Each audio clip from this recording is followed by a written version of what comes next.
Hi everyone, I'm Mark Rosenthal. The weekend is here, and baby, it's going to be very hot out of doors. Temperatures rising quickly even as we speak. Please take it slow and easy. Just common sense rules. Don't get too much sun. Stay in AC. Don't drink alcohol. Watch the pets, the kids, the elderly. Don't leave any of them in cars for any amount of time. Please, please, just chill out, everybody. This will pass.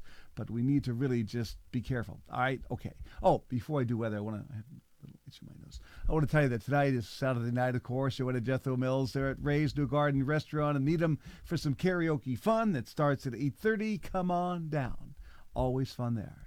All right, let's do this. Here we go in purple from Concord, New Hampshire to Greenfield, Springfield, much of Connecticut, all of Rhode Island, down to Plymouth, Mass. We have an excessive heat warning in effect. Temps in these locales could get close to 100, but when you combine the air temperature and the dew point, the heat indices could reach 110. That's the combination of high temperatures and high dew points. All right, in orange, out in the Cape, we have a heat advisory, as they do from Keene, New Hampshire to Bennington, Vermont, from Portsmouth, New Hampshire, north and west. Let's do a little weather for a change, shall we? Okay, this is the dealio. This is the weather map for this afternoon. Notice that we are in a westerly airflow. This is a downslope wind. So you take the wind like this, you downslope it, it's compressing the air, it really heats up. Boston, Cape Cod gets its hottest with this westerly airflow. That's the rule for today. Cold front way back in the Great Lakes is just marking time slowly until it moves in here. Tomorrow, another hot day, probably even hotter. There's going to be a weak trough of low pressure about 1 o'clock, 2 o'clock tomorrow afternoon, moving through that may ignite some showers and storms during the afternoon, but still very hot and steamy. Low pressure up here in Maine with the cold frontal zone back through extreme northern Vermont, back into the Great Lakes, will slowly be sagging south. Let's put little teeth on for the cold front so you can see what I'm talking about.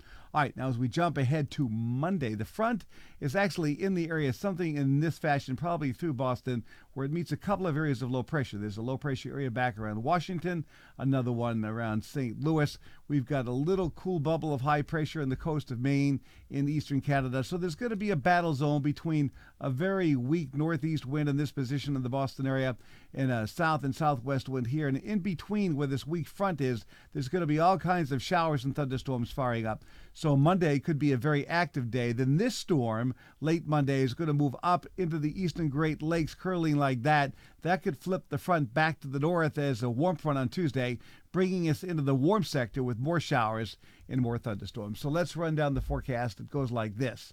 For today, very hot and steamy, blazing sun. Temperatures in Boston could hit 100 degrees with a west wind at 5 to 15 miles an hour. Is it global warming? No. It's just like the Red Sox used to say. I used to say about the Red Sox. It's just Manny being Manny. It's just the weather being the weather. We've seen it all before. Google heat waves back in the 1930s, well before the Industrial Revolution and the alleged global warming trickery. I mean, it's just such bullshit. Sorry, I just can't deal with it. Really, Google all the heat waves we had before, all the major hurricanes we had before. Back in the 1800s, early 1900s, it was worse than it is now. Then overnight, it's partly cloudy, warm, and buggy, 77 to 83. And tomorrow, hazy, hot, and buggy, near 100 again. Could be late-day thunderstorms. Monday, variable clouds, low and mid-80s. Watch for showers and storms. Showers and storms most likely on Tuesday. So there you go. That's my forecast. Thanks for checking in. Please stay tuned for updates. I'm Mark Rosenthal.